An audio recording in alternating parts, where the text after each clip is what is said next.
Hi everyone, कैसे हैं आप लोग। उम्मीद है आप अच्छे से होंगे। वैसे आज हम लोग पढ़ने वाले हैं परम्यूटेशन एंड कॉम्बिनेशन। ये बहुत ही खूबसूरत सा चैप्टर है क्लास 11th मैथमेटिक्स का। इस चैप्टर से जेईई मेन और एडवांस्ड में भी सवाल पूछे जाते हैं। उसके अलावा एनडीए के एग्ज़ाम में और जितने भी कंपटीशन एग्ज़ाम है जो जस्ट क्लास 12th के बाद होता है, जिसमें मैथ्स पूछा जाता है, उन सभी एग्ज़ाम में इस चैप्टर से सवाल पूछा जाता है। ठीक है, तो ये चैप्टर बहुत ही इंपॉर्टेंट है, आप इसे इग्नोर नहीं कर सकते हैं। लेकिन इस खूबसूरत से चैप्टर को हम इस खूबसूरत से वाइट बोर्ड में पढ़ेंगे। मुझे पता है कि अभी डिजिटल बोर्ड का दौर आ चुका है, आपको वाइट बोर्ड में पढ़ने का मन नहीं कर रहा होगा, लेकिन वाइट बोर्ड में पढ़ने से कॉन्सेप्ट नहीं बदलेगा, वही रहेगा और इसमें भी उतना ही समझ में आएगा जितना आपको डिजिटल बोर्ड में समझ में आता है। वैसे आपको पता है कि बाप दादा लोग इसी बोर्ड में पढ़ करके आपको यहाँ तक पहुँचाए हैं।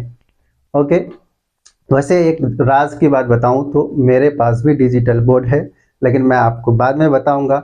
अभी हम लोग इस चैप्टर पर फोकस करते हैं। ठीक है, तो चैप्टर का नाम है परम्यूटेशन एंड कॉम्बिनेशन। अब इस चैप्टर को समझने के लिए, परम्यूटेशन और कॉम्बिनेशन का मतलब समझने के लिए, उससे पहले हम लोग डिफाइन करेंगे फैक्टोरियल नोटेशन। ओके, तो आप पहले लिखिए परम्यूटेशन एंड कॉम्बिनेशन हेडिंग, उसके बाद आप लिखिए फैक्टोरियल नोटेशन। क्या है ये फैक्टोरियल नोटेशन? बच्चा वाली बात है, आइए समझते हैं। जैसे आपको एक चीज पता है ना कि अगर x दो बार लिखा गया, x इंटू एक्स, तो तुम इसको क्या लिखोगे? X square. और x को अगर 3 बार मल्टीप्लाई किया गया तो तुम इसको बोलोगे एक्स क्यूब, है ना। और x को अगर 100 बार मल्टीप्लाई किया, डॉट डॉट डॉट 100 बार, तो x का पावर 100 लिखोगे। ये तुम क्यों लिख रहे हो? क्यों लिख रहे हो? इसीलिए लिख रहे हो क्योंकि x को 100 बार लिखेंगे तो कॉपी में जगह कम पड़ जाएगी, इसलिए तुम उसको शॉर्ट में लिख दो x का पावर 100। अब x को 3 बार मल्टीप्लाई नहीं करके उसी को हम शॉर्ट में लिखते हैं x का पावर 3। मतलब x का पावर 3 का यही तो मतलब होता है x into x into x. इतना तो आप समझते ही हैं। तो हम कभी कभी क्या करते हैं, बड़े से प्रोडक्ट को शॉर्ट में लिखने का एक स्टाइल अपनाते हैं, है कि नहीं। तो उसी तरह से फैक्टोरियल नोटेशन उसी टाइप का कॉन्सेप्ट है। समझते हैं क्या है। वैसे जैसे कहीं पर अगर ये साइन लिखा हुआ है, या फिर ऐसे इंग्लिश में जो एक्सक्लेमेटरी मार्क्स होता है उसी टाइप का कहीं साइन है, तो इसको हम पढ़ेंगे फैक्टोरियल नोटेशन। इसको हम कहेंगे फैक्टोरियल। Okay, factorial. अब ये फैक्टोरियल का मतलब क्या होगा? तो बहुत बच्चे वाली बात है। जैसे देखो, कहीं अगर लिखा हुआ है फैक्टोरियल 4, इसका मतलब होगा 4 इंटू 3 इंटू 2 इंटू 1। अब मैं उल्टा लिखा, आप सीधा भी लिख सकते हैं। मतलब मैं लिखा 4 3 2 1, आप ऐसे भी लिख सकते हैं 1 2 3 4। ओके, तो फर्स्ट 4 जो नेचुरल नंबर है उसके प्रोडक्ट को हम लोग फैक्टोरियल 4 से लिखा करेंगे। समझ में आई बात? ओके, उसी तरह से अगर कहीं पर ऐसा लिखा हुआ है फैक्टोरियल 5, इसको पढ़ा जाएगा और इसका मतलब क्या होगा? 5 into 4 into 3 into 2 into 1। Okay, यानी product of first 5 natural number is denoted by factorial 5। समझ में आ रही बात ना?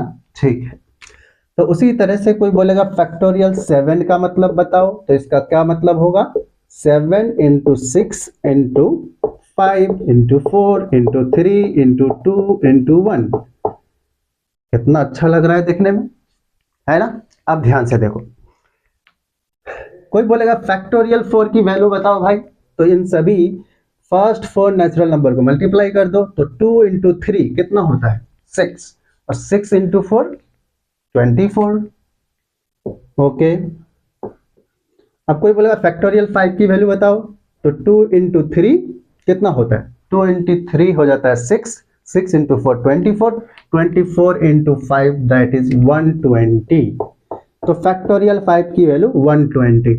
अब फैक्टोरियल 7 की वैल्यू आप बताओ, तो आपको पता चली गया होगा, है ना। फैक्टोरियल का मतलब समझ में आ गया ना, कैसे वैल्यू निकालते हैं। ओके,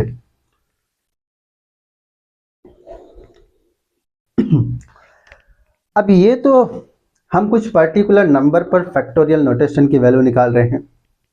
अब अगर इसको जनरलाइज करना पड़े तो कैसे जनरलाइज करेंगे? तो देखो, तो let n be a natural number. मान लेते हैं n क्या है? नेचुरल नंबर है। अगर n नेचुरल नंबर है तो फैक्टोरियल n का क्या मतलब होगा? तो देखो ऐसा होगा, फैक्टोरियल n का मतलब होगा n into n minus one into n minus two into n minus three and dot dot dot last में 3 इंटू टू इंटू वन। समझ में आया क्या कैसे लिखा ऐसा? देखो समझो, अगर फैक्टोरियल 7 है तो तुम 7 से स्टार्ट कर रहे हो, 7 एक घटाए 6, एक घटाए 5, फिर एक घटाए 4, इस तरह से मल्टीप्लाई करते करते कहां तक गए? 1 तक गए। इसलिए फैक्टोरियल 7 को तुमने क्या लिखा? 6, 7 into 6 into 5 into 4 into 3 into 2 into 1, है कि नहीं? उसी तरह से फैक्टोरियल n को क्या लिखना चाहिए? n उससे एक घटाएंगे तो n माइनस वन, है ना? फिर इनटू उससे एक घटाओ n माइनस टू, फिर उससे एक घटाओ n माइनस थ्री, इंटू करते करते कहां तक चल जाएंगे? 3 2 1 तक जाएंगे। इसको हम कहेंगे फैक्टोरियल n। समझ में आई बात की नहीं? तो factorial n is given by n into n minus one into n minus two into n minus three dot dot dot 3 2 1 last में मल्टीप्लाई कर देना है। ठीक है, तो ये फैक्टोरियल n का मतलब हुआ। कितनी बच्चे वाली बात है, तो ये फॉर्मूला आपको याद रखना है। चलो, ये इंपॉर्टेंट बात है। दूसरी बात, यहां पर एक और खास बात है। कोई बोलेगा ये फैक्टोरियल 5 है मान लो, तो फैक्टोरियल 5 को तुम क्या लिख सकते हो? 5 into 4 into 3 into 2 into 1। Simple सी बात है। तो फैक्टोरियल 5 बराबर लिख सकते हो 5 इंटू यहां से लेकर यहां तक को तुम क्या लिख सकते हो? फैक्टोरियल 4, है ना?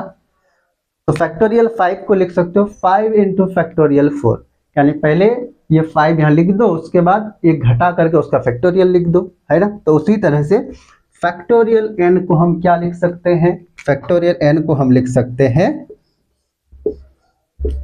n into factorial n minus one. मतलब पहले ये n लिखेंगे और उसके बाद n माइनस वन से लेकर ये जो पूरा 1 तक प्रोडक्ट है, इस पूरे प्रोडक्ट को फैक्टोरियल n माइनस वन लिखा जाएगा, जैसे यहाँ लिखा। समझ में आई बात के नहीं? तो फैक्टोरियल n बराबर हो जाएगा n into factorial n minus one, है ना? कोई बोलेगा ऐसा, तो ऐसा भी लिख सकते हो। फैक्टोरियल n बराबर ऐसा लिख सकते हो n into n minus one, फिर उसके बाद यहां से n माइनस टू से लेकर 1 तक इस पूरे को फैक्टोरियल n माइनस टू लिख सकते हो, तो ये हो जाएगा फैक्टोरियल n माइनस टू, है ना? तो ये सब फॉर्मूला है जो आपको याद रखना है। समझ में आई बात की नहीं? तो this one is important at first, factorial n is equal to n into factorial n minus one. This is the definition of factorial. Okay, factorial n means n into n minus one into n minus two and dot dot dot up to 1। Okay, और ये भी आपको याद रखना है। समझ में आ गया होगा? ठीक है, अब हम फैक्टोरियल नोटेशन से रिलेटेड कुछ रिजल्ट लिखते हैं। देखो, एक बहुत इंपॉर्टेंट रिजल्ट है।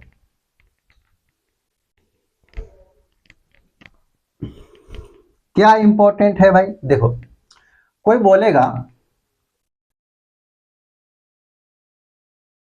इधर देखो, इधर इधर इधर इधर, ओके, इधर नंबर 1 फैक्टोरियल n का मतलब तो समझ में आ गया। क्या आया?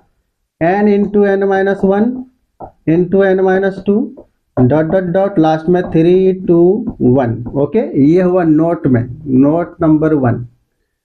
कोई बोलेगा नोट नंबर 2 क्या है?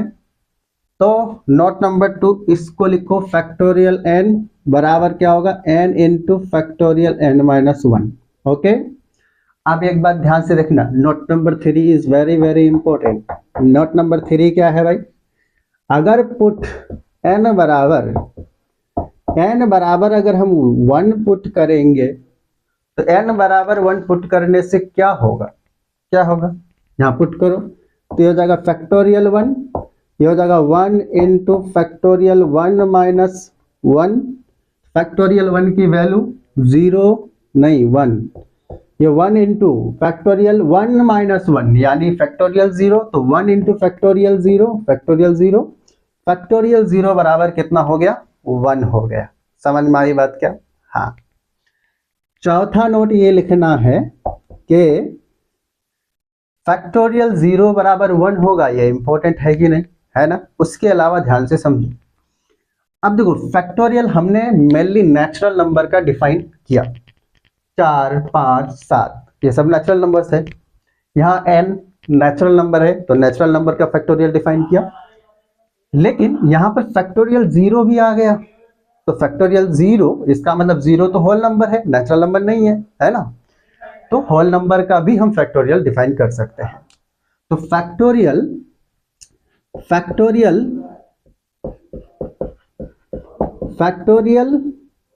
is defined for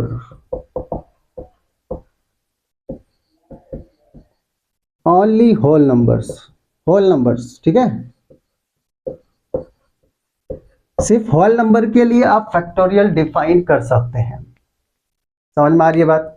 आप कभी भी नेगेटिव नंबर के लिए फैक्टोरियल डिफाइन नहीं करेंगे। क्लियर है? ओके। क्वेश्चन बनाया जाए क्या? क्वेश्चन बनाओ भाई, क्वेश्चन बनाते हैं। इतना आप जल्दी जल्दी से छाप लो, वैसे भी आप छापने में पीछे नहीं रहते हो। यहां पर आ जाओ।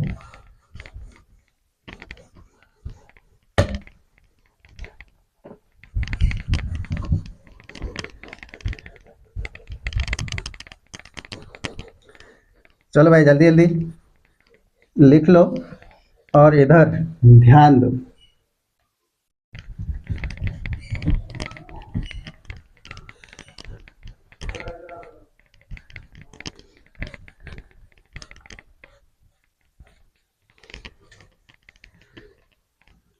ओके, मिटा दिया गया।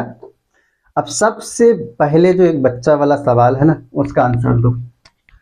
सवाल क्या है? ये परम्यूटेशन कॉम्बिनेशन का हेडिंग क्यों लिखा हुआ रहे, उसको भी मिटा देते हैं ताकि बोर्ड में जगह ज्यादा मिले। ओके, अब ध्यान से समझो क्वेश्चन, बेसिक वाला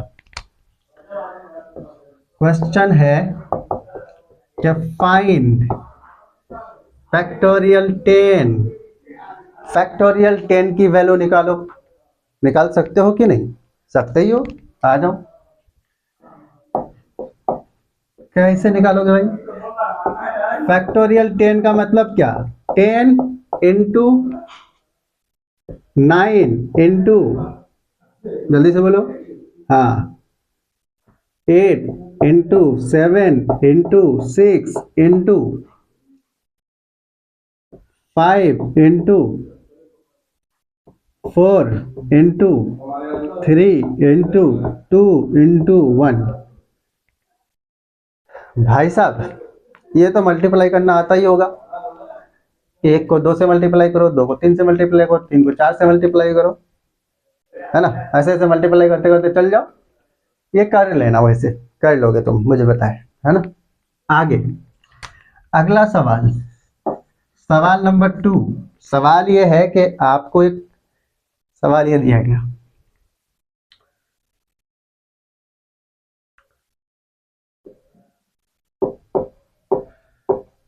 बोला कि the value of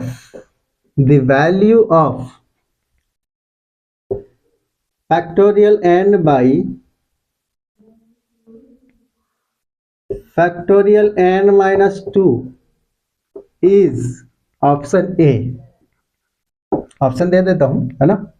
n square, option B n to n minus 1, option B, option C, option B तो हो गया भाई, option C n into n minus 1 into n minus 2, option D none of this.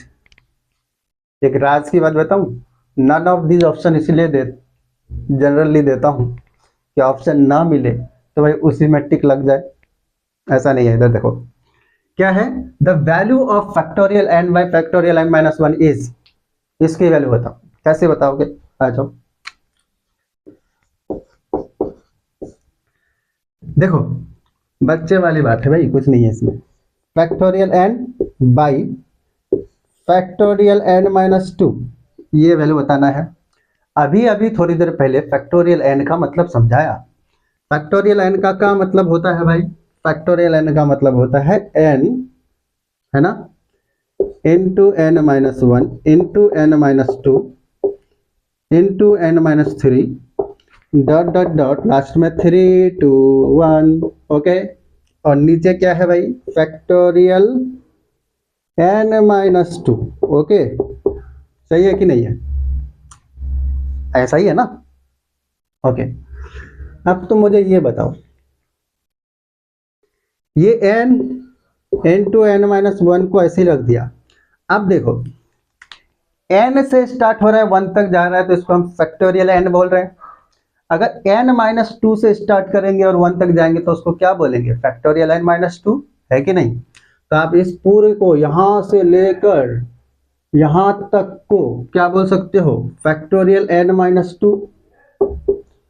और नीचे तो already factorial n minus two है कि नहीं?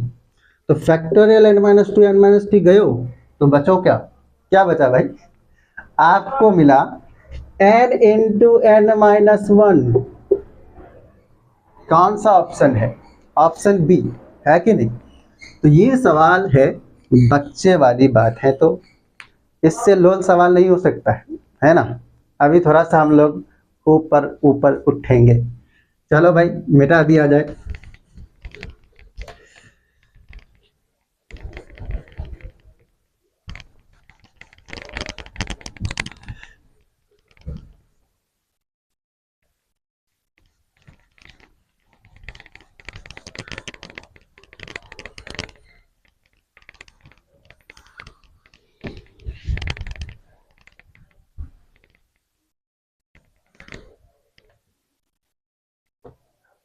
चलो एक सवाल लिखता हूँ, पहले से आपके लिए सवाल हाजिर है।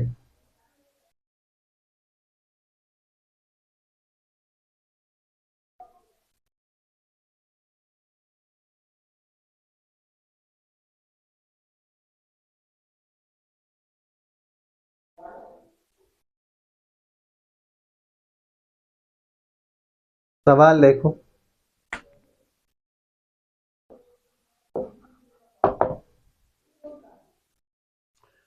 Find find the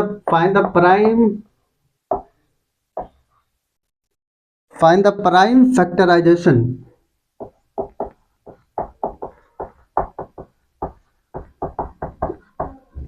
of factorial 10। क्या बोल रहा है कि फैक्टोरियल 10 का प्राइम फैक्टराइजेशन लिखो। फैक्टोरियल 10 का प्राइम फैक्टराइजेशन लिखो। तो आ जाओ, अब प्राइम नंबर तो आप पैदा होते ही सीख गए थे, तो प्राइम नंबर में क्या सीखे थे बताओ भाई? प्राइम नंबर एक ऐसा नंबर है जो खुद से डिवाइड हो सकता है, वन से डिवाइड हो सकता है, उसके अलावा धरती का कोई भी नंबर उसे डिवाइड नहीं कर सकता है पूरा पूरा। समझ में आई बात? तो प्राइम नंबर का अगर आप मतलब समझते हैं, तो कह रहा है कि फैक्टोरियल 10 का प्राइम फैक्टराइजेशन कीजिए। आइए करते हैं। तो ये है फैक्टोरियल 10। इसको क्या लिख सकते हैं? 10 into 9 into 8 into 7 into 6 into 5 into 4 into 3 into 2 into 1। Okay, तो आप गाते हुए लिख सकते हैं। समझ में आई बात की नहीं? ये फैक्टोरियल 10 है। प्राइम नंबर में बदलना सारा फैक्टर को, तो factorial 10 will be equal to, ध्यान से देखो, ये है तुम्हारा फैक्टोरियल। इस 10 को क्या लिख सकते हो भाई? 2 इंटू 5। 9 को क्या लिख सकते हो? 3 इंटू 3। 8 को क्या लिख सकते हो? 2 इंटू 2 इंटू 2। 7 को तो क्या लिख सकते हो? 7 ही लिखो। 6 को क्या लिखोगे? थोड़ा सा 6 को ऐसे लिखो 2 इंटू 3। 5 को लिख सकते हो 5। 4 को लिख सकते हो 2 इंटू 2, लास्ट में 3 फिर लास्ट में 2। ओके, समझ में आई बात। अब कोई बोलेगा 1 क्यों नहीं लिखा, भाई वहाँ जगह ही नहीं है। 1 लिखने नहीं लिखने से वैसे भी कोई फर्क नहीं पड़ेगा, तो 1 के मल्टीप्लाई होने से कुछ फर्क नहीं पड़ता है। आप कोई बोलेगा बताओ इसका प्राइम फैक्टराइजेशन, ये हुआ इसका प्राइम फैक्टराइजेशन। अब अगर आपको एक फैक्टर को रिपीटेडली नहीं लिखना है, शॉर्ट में लिखना है, तो कैसे लिखोगे? तो आप देखो भाई, 2 एक बार, 2 बार, 3 बार, 4 बार, 5 बार, 6 बार, 7 बार, 8 बार, सही है कि नहीं? 2 कितनी बार आया? 1 2 3 4 5 6 7 8, 2 8 बार आया, तो इसको हम लिखेंगे 2 का पावर 8 है। ये कैसे भाई? नहीं समझ में आया? x को 2 बार मल्टीप्लाई करने से तुम x का पावर 2 लिखते हो ना जी, और x को 3 बार मल्टीप्लाई किया तो x का पावर 3 लिखा। इसका मतलब इसको 2 का पावर 8 लिख सकते हैं ना, 2 को जब 8 बार मल्टीप्लाई करेंगे तो। गुड सर, इतना तो हम लोग समझदार है ही हैं, तो समझदार तो हो, अभी आगे आगे पता चलेगा कितने समझदार हैं। ये अभी बच्चे वाली बातें हैं। चलो भाई, कोई बोलेगा ठीक है ये 2 का पावर 8 लिख दिया। अब जरा अगला प्राइम नंबर कौन है? 3 है। 3 को शॉर्ट में लिखो। 3 को कैसे लिखोगे? दिस इज 3, 1 बार, 2 बार, 3 बार, 4 बार, तो 3 का पावर लिखोगे 4, है ना। और कौन बच गया भाई? 5। 5 को क्या लिखोगे? 1 बार, 2 बार, तो 5 आया 2 बार, तो 5 का पावर 2। आप कोई प्राइम नंबर बच गया क्या? एक बच गया 7, तो 7 तो एक ही बार है, लिख दो। और कुछ बचा क्या? और कुछ नहीं बचा। कोई बोलेगा 1 छोड़ गया है, यहाँ पर 1 था, है ना, कोई बात नहीं, लिख लो 1 लिखो। 7 का पावर कितना है? कुछ नहीं। कुछ नहीं का मतलब 0 नहीं, कुछ नहीं का मतलब यहाँ पर 1 है। 1 का पावर कितना है भाई? तो 1 का पावर आप जितना चाहो उतना ले लो, 50, 1000, 200, 300, 1 का पावर कुछ भी लो, कोई फर्क नहीं पड़ेगा। तो this is the prime factorisation of factorial 10। हो गया कि नहीं हो गया? समझ मारी बात ना? कुछ नहीं है, आप ध्यान से समझो, आगे चलो। आगे एक बात बता रहा हूं, तो इसको अगर छाप लिए तो मैं आपको एक कॉन्सेप्ट बताता हूं। कॉन्सेप्ट ये है कि भाई अगर ये फैक्टोरियल 10 है ना, इस फैक्टोरियल 10 में अगर तुमसे कोई पूछेगा कि 2 का पावर बताओ, तो कितना है? फैक्टोरियल 10 में 2 का पावर 8 है, 3 का पावर कितना है? 4 है, 5 का पावर कितना है? 2 है, 7 का पावर कितना है? 1 है, 1 का पावर कितना है? कुछ भी ले ले, है ना। तो कोई बोलेगा तो भाई एक्सपोनेंट, है ना, एक्सपोनेंट ऐसे ई से लिखता हूं मैं, एक्सपोनेंट ऑफ 2, है ना, ऐसे ऐसे एक मिनट, सिंबल थोड़ा मैं अच्छा से लिख रहा हूं। एक्सपोनेंट ऑफ 2 इन फैक्टोरियल 10 बराबर कितना है? 8 है, ठीक है। तो इस क्वेश्चन का आंसर यहाँ हो चुका है, हम उससे आगे की बात कर रहे हैं। मैं कह रहा हूं कि इस फैक्टोरियल 10 में 2 का पावर कितना है, तो कहेंगे 8। कोई बोलेगा एक्सपोनेंट ऑफ 3 इन फैक्टोरियल 10 कितना है, तो हम कहेंगे 4। कोई बोलेगा बताओ एक्सपोनेंट का मतलब क्या होता है? पावर, है ना। तो एक्सपोनेंट ऑफ 5 इन फैक्टोरियल 10 क्या है, तो हम कहेंगे 5 का पावर तो 2 ही है, तो एक्सपोनेंट ऑफ 5 इन फैक्टोरियल 10 बराबर है 2। ओके।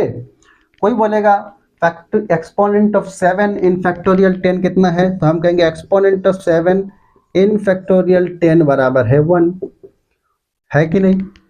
ये बात है, समझ में आ रही है? तो किसी भी नेचुरल नंबर के प्राइम फैक्टराइजेशन में किसी पर्टिकुलर प्राइम फैक्टर का पावर कितना है, यानी एक्सपोनेंट कितना है, तो हम ऐसे करके पता कर सकते हैं। ओके।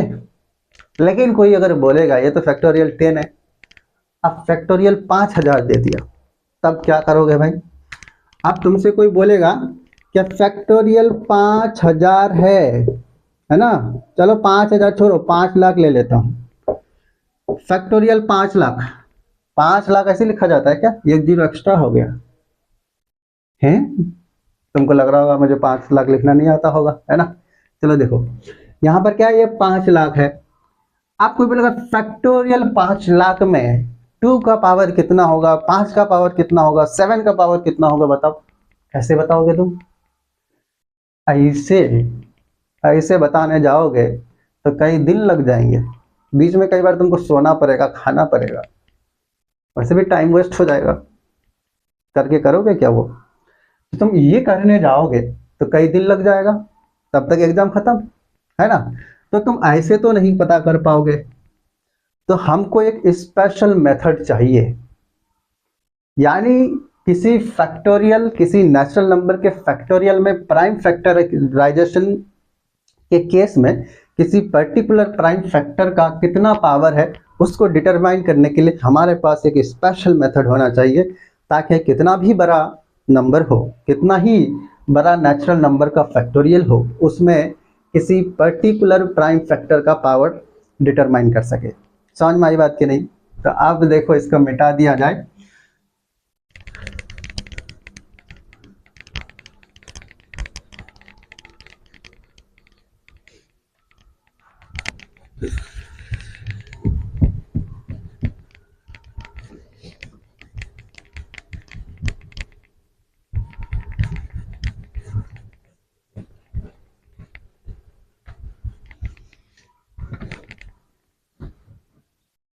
चलो अभी अभी बताया कि किसी नेचुरल नंबर के प्राइम फैक्टराइजेशन में किसी पर्टिकुलर प्राइम नंबर का या प्राइम फैक्टर का पावर कितना है उसको डिटरमाइन करने के लिए हमें एक स्पेशल मेथड चाहिए। तो वो स्पेशल मेथड में मैं आता हूँ, ठीक है। तो देखो कैसे हम निकालेंगे। तो देखो भाई, हेडिंग लिखो, exponent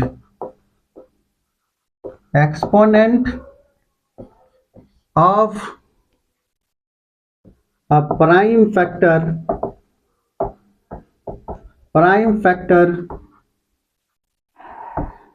p in factorial n। Okay, तो मान लो कि कोई एक नेचुरल नंबर है n, तो हम फैक्टोरियल n लेते हैं और इस फैक्टोरियल n में, यानी फैक्टोरियल n का अगर हम प्राइम फैक्टराइजेशन करें तो उस प्राइम फैक्टराइजेशन में किसी पर्टिकुलर प्राइम नंबर p का कितना पावर होगा वो कैसे पता करेंगे। तो उसके लिए फॉर्मूला बता रहा हूं, आप ये हेडिंग लिख लियो, आ जाओ। देखो फॉर्मूला क्या है भाई, तो exponent of prime number p in factorial 10 नहीं भाई n, इन फैक्टोरियल n का फॉर्मूला एकदम रट्टा मार जाओ। इसका प्रूफ किसी बुक में देता नहीं है, प्रूफ है लेकिन आपको जरूरत नहीं है तो बताऊंगा नहीं, आप खाली क्या करो, याद कर लो। क्या होता है, n बाई पी, ठीक है, integral part of n by P, okay, plus integral part of n by P square, plus integral part of n by P cube, okay, plus dot dot dot. समझ में आई बात क्या है? तो factorial n है, उसका प्राइम फैक्टराइजेशन करेंगे, किसी पर्टिकुलर प्राइम नंबर का कितना पावर होगा उसको पता करने के लिए हम ये फॉर्मूला का यूज करेंगे। Integral part of n by P plus integral part of n by P square plus integral part of n by P cube plus dot dot dot. Dot dot dot का मतलब लिखते जाना है, रुकना नहीं है। कब तक चलते जाना है? जब तक अपना काम ना हो जाए। वैसे क्वेश्चन बनाएंगे तो समझ में आ जाएगा, आप जाते जाओ इन्फिनिटी तक, ठीक है। अब ये जो साइन है ना भाई, ये जो साइन है ये क्या है? तुमको लग रहा होगा ये तो खाली ब्रैकेट है। भाई ये ब्रैकेट नहीं है, ये एक्चुअली में इंटीग्रल पार्ट फंक्शन या फिर इंटीग्रल ग्रेटेस्ट इंटीजर फंक्शन को रिप्रेजेंट कर रहा है ना। तो इसीलिए मैं लिख देता हूं कि ये जो साइन है ये किस चीज का साइन है, वेर ये जो साइन है, अब इसके अंदर मान लो कि x कोई नंबर है, इंटीग्रल पार्ट, इसको क्या पढ़ेंगे, इंटीग्रल पार्ट ऑफ एक्स, है ना, इंटीग्रल पार्ट ऑफ एक्स। समझ में आई बात? इंटीग्रल पार्ट ऑफ एक्स पढ़ेंगे, जैसे इसको हम क्या पढ़ेंगे, integral part of n by p. लेकिन इसका मतलब क्या है, तो हम इसका मतलब क्या लेंगे, अगर कहीं इंटीग्रल पार्ट ऑफ एक्स लिखा हुआ है, इसका मतलब होगा greatest integer, greatest integer not greater than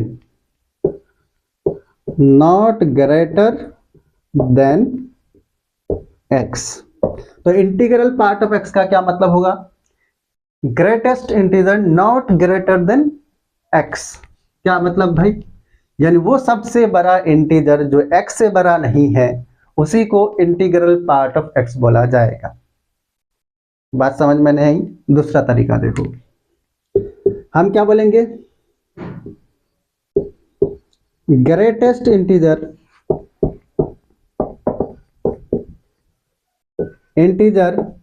less than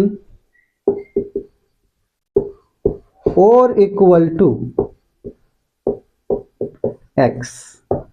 तो इंटीग्रल पार्ट ऑफ एक्स का क्या मतलब होगा, ग्रेटेस्ट इंटीजर लेस देन और इक्वल टू एक्स, यानी वो सबसे बड़ा इंटीजर जो एक्स से बड़ा नहीं है, या फिर वो सबसे बड़ा इंटीजर जो एक्स से छोटा है या एक्स के बराबर है। ओवरऑल ये कहने का मतलब है कि इंटीग्रल पार्ट ऑफ एक्स का मतलब है कि हमको इंटीग्रल पार्ट ऑफ एक्स की वो वैल्यू लेनी है, ऐसा समझो। क्या इंटीग्रल पार्ट ऑफ एक्स का मतलब ये है कि एक्स से छोटा और एक्स के बराबर जितने भी इंटीजर है, उन सभी इंटीजर के लिस्ट में जो सबसे बड़ा इंटीजर है, उसी को इंटीग्रल पार्ट ऑफ एक्स कहा जाएगा। समझ में आई बात? भाई ऐसे नहीं समझ में आ रहा है, अब एग्जाम्पल से समझाता हूँ, समझ में आ जाएगा, बच्चे वाली बात है। ओके, एग्जाम्पल देखो भाई, एग्जाम्पल, हाँ एग्जाम्पल कोई बोलेगा कि इंटीग्रल पार्ट ऑफ 2.6 बताओ, इंटीग्रल पार्ट ऑफ 2.6 कैसे बताओ, अभी बताओ। तो आप ऐसे निकालोगे, देखो इंटीग्रल पार्ट ऑफ 2.6, तो ये नंबर स्केल ले लो, ठीक है, this is the number scale. भाई नंबर स्केल तो पढ़े ही होगे, चलो देखो, इस नंबर स्केल में आपको पता है इधर प्लस इन्फिनिटी, इधर माइनस इन्फिनिटी, ओके, यहाँ पर कहीं 0 होगा और इधर 1 होगा, इधर 2 होगा, इधर 3 होगा, इधर -1 -2 and dot dot dot. Okay, आप ध्यान से समझो। कोई बोलेगा इंटीग्रल पार्ट ऑफ 2.6 बताओ, इंटीग्रल पार्ट ऑफ 2.6 क्या मतलब है इसका, तो हम क्या कहेंगे कि 2.6 से छोटा या उसके बराबर जितने भी इंटीजर है, उन सभी का पहले लिस्ट बनाएंगे, और उनमें जो सबसे बड़ा होगा ना, वही इसकी वैल्यू हो जाएगी इंटीग्रल पार्ट ऑफ 2.6 की। तो 2.6 कहाँ होगा नंबर स्केल में, ये तो 2 है, तो 2.6 कहीं इधर होगा, ये है 2.6, ओके, दिखाई दे रहा है, ओके। तो this is the position of 2.6, ठीक है, आप ध्यान से समझो। तो 2.6 से छोटा या उसके बराबर कौन कौन सा इंटीजर है भाई, तो देखो, तो ये 2 है ना, 1 और ये 0 गोल, और ये -1 -2 एंड ये सब बहुत सारे इंटीजर है। तो 2.6 से छोटा ये सभी इंटीजर है, और 2.6 तो खुद इंटीजर है ही नहीं, है ना, तो 2.6 के बराबर कोई इंटीजर होगा नहीं, तो उससे छोटे ये सभी इंटीजर है। इनमें सबसे बड़ा कौन, कौन बड़ा, बताओ बताओ। तो -2 -1 0 1 2 3, सॉरी यहाँ 2 तक है ना, ये 2 तो सबसे बड़ा हुआ ना भाई। 2.6 से छोटे जितने भी इंटीजर है, उनमें सबसे बड़ा कौन है, 2 है, तो इसीलिए इसकी वैल्यू हो जाएगी 2, यानी integral part of 2.6 is going to be equal to 2। समझ में आई बात? ओके, बच्चे वाली बात है। तो वैसे ये तो ठीक है, समझ में आ गया। एक और आगे समझाती हूँ, और एक आगे समझाता हूँ। कोई बोलेगा ये छोड़ो, इंटीग्रल पार्ट ऑफ 3 बताइयो। इंटीग्रल पार्ट ऑफ 3 क्या होगा? इंटीग्रल पार्ट ऑफ 3, तो इंटीग्रल पार्ट ऑफ 3 का मतलब 3 के इक्वल और 3 से छोटे जितने भी इंटीजर है उनमें जो सबसे बड़ा इंटीजर होगा वही इंटीग्रल पार्ट ऑफ 3 की वैल्यू। तो ये नंबर स्केल ले लियो, इधर plus infinity, this is going to be minus infinity, और यहां तुम ले लोगे 0, इधर लोगे 1 2 3, ओके। और इधर देखियो, इधर 4 आ जाएगा कहीं पर, कोई बात नहीं, इन्फिनिटी उधर जाएगा, इधर -1 -2 -3 and so on dot dot dot. Okay, तुमको कोई बोलेगा कि भाई देखो इंटीग्रल पार्ट ऑफ 3 बताओ। इंटीग्रल पार्ट ऑफ 3 का मतलब 3 के इक्वल या उससे छोटे जितने भी इंटीजर है ना। ओके, क्या बोला अभी? 3 के इक्वल और उससे छोटे जितने भी इंटीजर है उनका पहले लिस्ट बनाओ, और उस लिस्ट में जो सबसे बड़ा होगा वही इंटीग्रल पार्ट ऑफ 3 होगा। तो भाई 3 से छोटे कौन कौन इंटीजर है? तो 2 है, फिर 1 है, फिर 0 है, फिर -1 है, फिर -2 है, -3 है एंड सो ऑन इधर।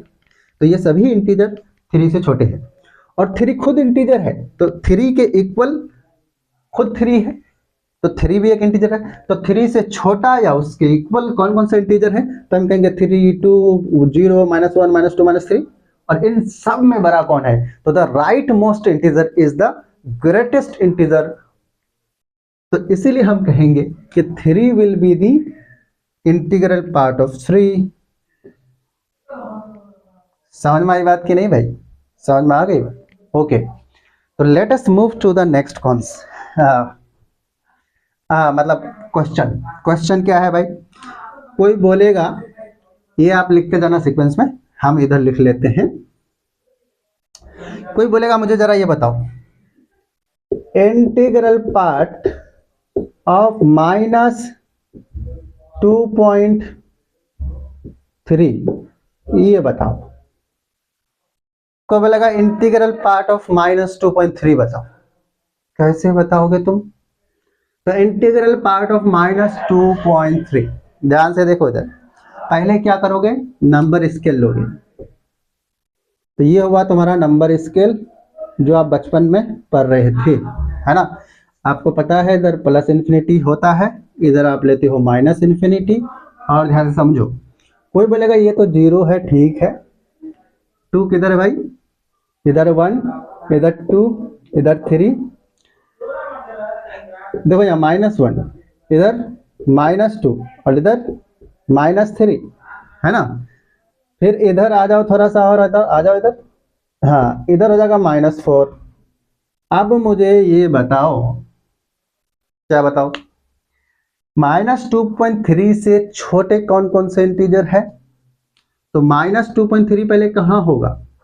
तुमको ज्यादा दिक्कत हो रही है तो मैं दोबारा फिगर बना देता हूं, ऐसे समझो।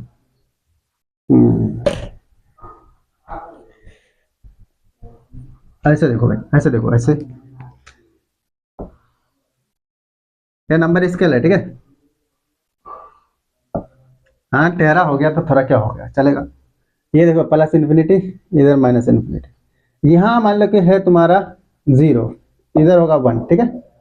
इधर -1 -2 -3 -1, अब तो ठीक है। ओके, अब बताओ तो -2.3 किधर होगा? तो भाई -2.3 तो इधर होगा, 2 से इधर जाएंगे तो -2.3 लगभग यहाँ पर होगा। This is the point -2.3।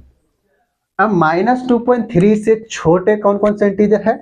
तो हम कहेंगे -3 -4 -5 एंड सो ऑन। और ये होगा तुम्हारा -3 -4 -5, ये सब क्या होगा? -2.3 से छोटा होगा क्योंकि लेफ्ट साइड में है। -2.3 खुद इंटीजर नहीं है तो उसके बराबर कोई इंटीजर हो ही नहीं सकता है।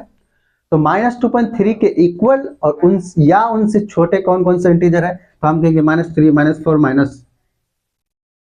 -5, और इनमें सबसे बड़ा कौन है? तो हम कहेंगे the right most integer, that is -3। तो -3 is the greatest integer, not greater than -2.3, या फिर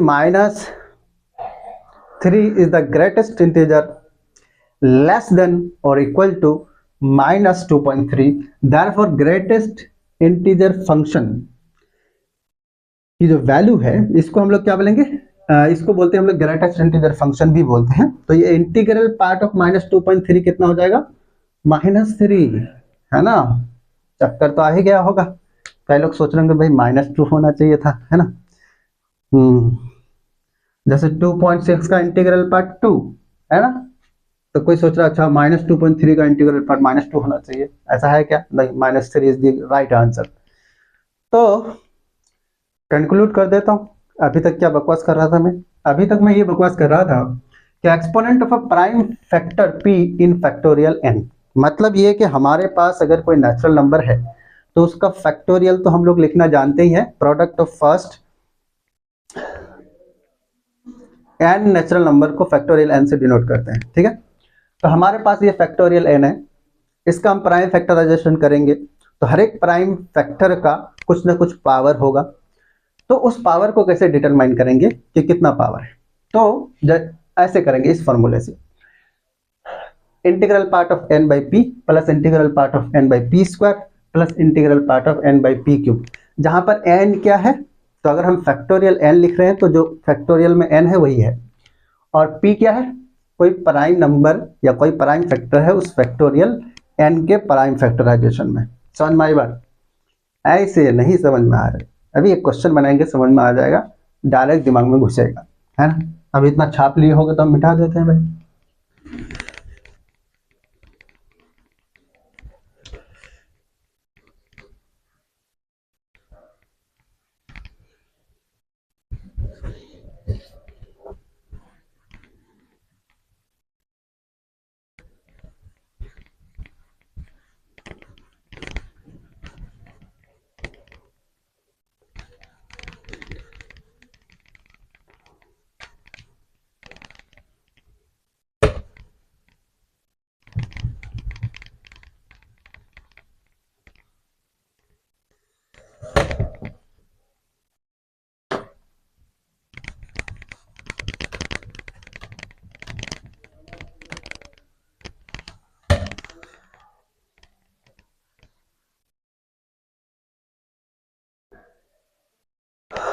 हो, बहुत आराम से मिट गया है। अब ध्यान से समझो, अभी हमने पढ़ा exponent of a prime factor p in factorial n, उसका यूज करके क्वेश्चन लिखता हूं, ठीक है, समझ में आ जाएगा। ध्यान से देखो क्या बोल रहा है क्वेश्चन, बोला कि द एक्सपोनेंट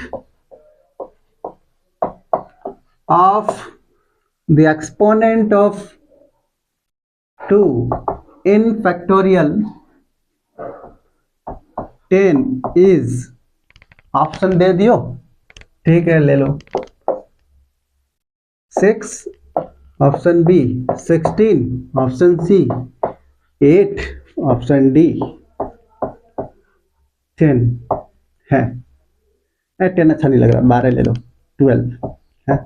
चलो भाई क्या कह रहा है, the exponent of 2 in factorial 10 is, क्या मतलब है कि 10 फैक्टोरियल 10 का अगर प्राइम फैक्टराइजेशन किया जाए तो उस प्राइम फैक्टराइजेशन में 2 जो प्राइम फैक्टर है उसका पावर कितना होगा, एक्सपोनेंट है ना। चलो आ जाओ सवाल। तो भाई देखो ध्यान से समझो, तो फैक्टोरियल n बराबर क्या दिया हुआ है, फैक्टोरियल 10, मतलब n बराबर कितना दिया हुआ हमको 10, है ना। और जो प्राइम नंबर p है वो कितना दिया हुआ है 2, है ना, प्राइम फैक्टर p को 2 दिया हुआ है। अब कैसे हल होगा, तो अभी अभी पढ़ा formula, exponent of prime number p in factorial n बराबर integral part of n by p plus integral part of n by P square plus integral part of n by P cube dot dot dot dot. Okay, अब ध्यान से समझो, तो अगर यहाँ p की जगह पर हम 2 रखेंगे तो एक्सपोनेंट ऑफ 2, और n की जगह पर 10 रखेंगे तो फैक्टोरियल 10 हो जाएगा। Exponent of 2 in prime factorisation of factorial 10। Okay, तो यहाँ पर क्या हो जाएगा, n बराबर कितना भाई, n बराबर 10, p बराबर कितना लिखेंगे, p कितना है, 2 है, तो पहले 2 लिखेंगे, फिर 10/2 का स्क्वायर लिखेंगे, p का स्क्वायर, है ना। फिर क्या लिखेंगे, फिर लिखेंगे हम n नहीं भाई, n नहीं, 10 है, 10/2 का क्यूब डॉट नहीं प्लस 10/क्यूब के बाद कौन आता है, पावर 4, तो 2 का पावर 4 है ना, उसके बाद plus dot dot dot. Okay ठीक है, अब ध्यान से समझो, ये कितना होगा भाई, 10/2 कितना होता है 5, तो इंटीग्रल पार्ट ऑफ 5 हो जाएगा। ये कितना होगा 10/2 का स्क्वायर, 2 का स्क्वायर कितना होता है 4, है ना, तो 10/4 कितना होगा भाई, 10/4 मतलब 10 को 4 से डिवाइड करना है, तो कितना बार, 2 बार, 8 है, 2 बचा 0.05 है, सही है कि नहीं, नहीं सॉरी, ठीक है 2.5। ओके,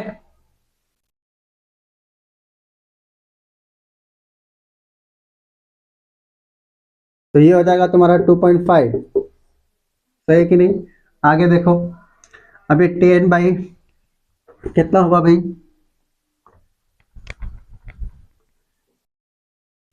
10/2 का क्यूब, 2 का क्यूब कितना होता है 8, तो 10/8 है ना, तो 10 डिवाइडेड बाई 8 कितना होगा, ये 1 पॉइंट कितना होगा भाई, समथिंग होगा, ऐसे काटो ना 5, और ये जगह 4 है ना, 5/4, तो 1.2 के आसपास लगभग आएगा, है ना, तो हम ले लेंगे 1.2 के आसपास, प्लस ये 10/2 का पावर 4, 2 का power 4 is equal to 16, 2 into 2 into 2 16, तो 10/16 कितना होगा, तो ये कुछ होगा 0 पॉइंट है, 0 पॉइंट कितना आएगा, कुछ आएगा, हम ले लेते हैं अंदाजे में, चलो मान लो कि 0.3 आ गया, सही जा रहे हैं, एंड उसके बाद डॉट डॉट डॉट कुछ आते जाएगा, ठीक है कि नहीं। हमको मिलने के, हम एग्जैक्ट वैल्यू नहीं ले रहे हैं, अंदाजे में ले रहे हैं, ठीक है, अब ध्यान से समझो। ये हो गया फैक्टोरियल 5/फैक्टोरियल नहीं, integral part of 5, integral part of 5 कितना होगा, 5 होगा, अभी निकाल करके बताया। जैसे तुमको इंटीग्रल पार्ट ऑफ 3 बतानी है, तो ये कितना होगा 3, तो इंटीग्रल पार्ट ऑफ 5 कितना 5। 2.5 का इंटीग्रल पार्ट कितना होगा, मैं अभी बताया कि 2.5 से छोटा या उसके बराबर जितने भी इंटीजर है, उन सभी इंटीजर में जो सबसे बड़ा इंटीजर है वही होगा 2.5 की वैल्यू। तो 2.5 तो खुद इंटीजर नहीं है, तो उसके बराबर कोई इंटीजर हो नहीं सकता है। उससे छोटे कौन कौन से इंटीजर है, 2.5 से छोटे हैं 2, 1, 0, -1 ये सब, और उनमें सबसे बड़ा कौन है 2, तो ये हो गया 2। 1.2 का इंटीग्रल पार्ट कौन हो जाएगा, 1 हो जाएगा। 0.3 का इंटीग्रल पार्ट, अब 0.3 का इंटीग्रल पार्ट मतलब क्या, ये है तुम्हारा नंबर लाइन, ओके, यहाँ है 0, यहाँ है 1, यहाँ है 2, इधर है -1। अब बताओ 0.3 लगभग कहाँ होगा, 0.3 की बात करेंगे तो लगभग यहाँ पर होगा 0.3, तो 0.3 के इक्वल या उससे छोटा कौन कौन सा इंटीजर है, 0.3 खुद इंटीजर नहीं है, समझ में आई बात कि नहीं, 0.3 खुद इंटीजर नहीं है, तो उसके बराबर कोई इंटीजर हो ही नहीं सकता है, तो उससे छोटे से भी इंटीजर होंगे, तो कौन कौन है 0, -1, -2, हाँ, और इनमें सबसे बड़ा कौन है 0, -2 से बड़ा 0 है, 1 से बड़ा, -1 से बड़ा भी 0 है, तो 0 हो जाएगा इसकी वैल्यू। तो उसी तरह से अगला जो टर्म आएगा उसमें भी 0 पॉइंट समथिंग आएगा, और उसका भी इंटीग्रल पार्ट हो जाएगा 0, है ना, और फिर 0 डॉट डॉट डॉट आते जाएगा। तो ये हो गया आपका 5, 2, 7 और 1, 8, यानी फैक्टोरियल 10 के प्राइम फैक्टराइजेशन में 2 का जो पावर होगा ना वो 8 होगा। समझ में आया कि नहीं आया, ओके, सही है भाई, कोई बोलेगा ठीक है समझ में तो आ गया, फॉर्मूला तो समझ में, प्रैक्टिकली ये बात वैलिड है क्या, करके देखते हैं ना। तो अगर मान लो कि यार मैं इधर लिख देता हूँ 8, ये कितना आया 8 आया। अब इधर देखो, अब इसी बात को अगर हम प्रैक्टिकली करें, प्रैक्टिकली क्या बात सही है कि ये हवाई बातें हैं। प्रैक्टिकली फैक्टोरियल 10 निकालो भाई, फैक्टोरियल 10 तुम अगर निकालोगे तो फैक्टोरियल 10 का क्या मतलब होगा, फैक्टोरियल 10 का मतलब 10 into 9 into 8 into 7, okay, into 6 into 5 into 4 into 3 into 2 into 1, यही तो होगा फैक्टोरियल 10 का मतलब। अब इसका प्राइम फैक्टराइजेशन करोगे तो क्या होने वाला है, 10 को लिख सकते हो 2 इंटू 5, 9 को क्या लिख सकते हो 3 इंटू 3, 8 को क्या लिख सकते हो 2 इंटू 2 इंटू 2, 7 को क्या लिख सकते हो 7, 6 को क्या लिख सकते हो 2 इंटू 3, 5 को क्या लिख सकते हो 5, 4 को क्या लिख सकते हो 2 इंटू 2, फिर उसके बाद 3 है, फिर 2 है, फिर लास्ट में 1 है। सही है क्या? ठीक है, मैं लिखते लिखते थक गया, तो अब जरा सोचो कितना आसान होगा, है? जरा सोचो, 2 कितनी बार आया, ये देखो 1 बार 2, 2 बार, 3 बार, 4 बार, 5 बार, 6 बार, 7 बार, 8 बार, तो 2 8 बार मल्टीप्लाई हो रहा है, इसलिए हम 2 का पावर 8 लिखेंगे ना जी। 5 कितनी बार मल्टीप्लाई हो रहा है, चलो 5 छोड़ो, पहले 3 की बात करो, 1 बार, 2 बार, 3 बार, 4 बार, 3 कितनी बार है 4 बार, तो हम क्या लिखेंगे 3 का पावर 4। 5 कितनी बार है 2 बार, 1 बार 2 बार, तो 5 का पावर 2 लिखेंगे। 7 कितनी बार है, 7 एक ही बार है, तो 7 का पावर 1, उसके बाद 1 है तो 1 का पावर कुछ भी रखो, क्या फर्क पड़ता है, इतना ही तो फैक्टर है। अब देखो तो 2 का पावर कितना है जी 8 है ना, 3 का पावर 4, 5 का पावर कितना है 2 है, तो 2 का पावर 8, यानी फैक्टोरियल 10 के प्राइम फैक्टराइजेशन में 2 का पावर कितना होगा, एक्सपोनेंट कितना होगा, तो 8 होना चाहिए। ये दिख रहा है यहाँ पर है, देखो तो हम थ्योरेटिकली अभी बनाए तो कितना आया 8 आया, है ना। आप कोई बोलेगा कि भाई तू जब ऐसे ही निकल सकता था इतना काय फॉर्मूला की क्या जरूरत है, पागल हो क्या? तो हम पागल नहीं हैं, एक्चुअली में ये छोटा नंबर है, फैक्टोरियल 10 है, तो ऐसे तो तुम आराम से निकाल लोगे। अभी मैं लगा दूं अभी फैक्टोरियल 10 नहीं बल्कि फैक्टोरियल 1 लाख, चलो 1 लाख छोटा नंबर, 1 करोड़, तो फैक्टोरियल 1 करोड़ के प्राइम फैक्टराइजेशन में 2 का पावर कितना होगा, लिखते लिखते तुम्हारा बुखार छूट जाएगा, ब्लड प्रेशर हाई हो जाएगा, तब बेकार है। तो हम ऐसे नहीं कर पाएंगे बच्चे वाली हरकत, तो हमको कुछ समझदारी वाली हरकत करनी पड़ेगी, तो इसलिए ये फॉर्मूला यूज करना पड़ेगा, exponent of 2 in prime factorisation of factorial 10। क्या होगा, integral part of n by P plus integral part of n by P square plus integral part of n by P cube plus integral part of n by P का power 4 and so on dot dot dot, और उनमें integral part, ये sign जो है ना ये bracket integral part का है, और इंटीग्रल पार्ट का क्या मतलब है वो अभी समझा दिया, तो मुझे लग रहा है समझ में आ गया होगा। तो अभी ये फैक्टोरियल नोटेशन में ये लेक्चर दे रहा था, हालांकि फैक्टोरियल नोटेशन पर और भी क्वेश्चन बनाने की ज़रूरत है, तो वीडियो बहुत लंबा हो जाएगा, इसीलिए हम अभी क्वेश्चन नहीं बताएंगे, चाहे कुछ भी हो जाए।